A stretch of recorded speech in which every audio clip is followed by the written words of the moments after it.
Hi, I'm Amy Riolo, and today we're making Alfredo sauce.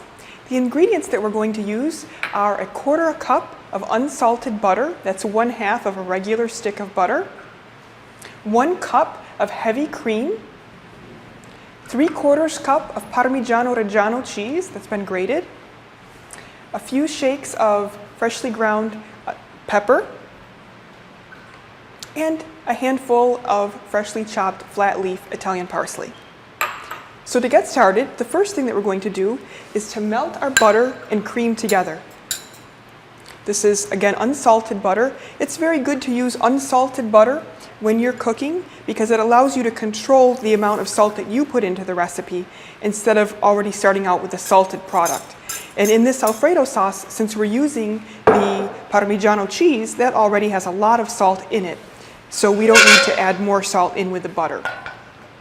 Now we're just going to let these melt together over low heat, and it takes just a second.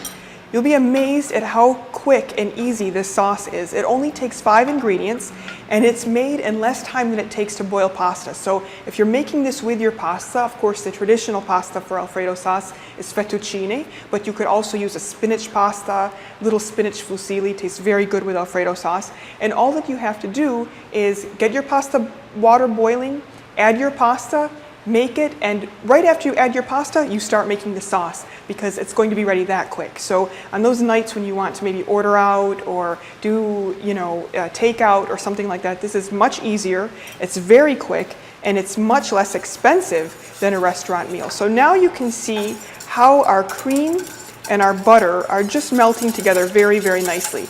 And this is important because you want to keep it on low. You don't want to let them curdle or anything like that. And then the minute that they come together and meld together, you turn the heat off. That's all of the cooking time that this recipe requires. And then you add a little bit of fresh black pepper, just a little bit. You don't want to go too much because since the sauce only has these very creamy, rich ingredients, you don't want to add too much pepper. And then you're going to add your Parmigiano Reggiano cheese.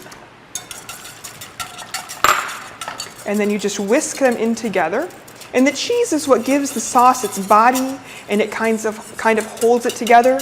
This is a traditional sauce from Rome, but you can see now here we have it with 5 ingredients. So you buy a jarred variety, it has a lot of ingredients in there and a lot of things that we don't want. This is just very simple, easy ingredients, and it tastes great.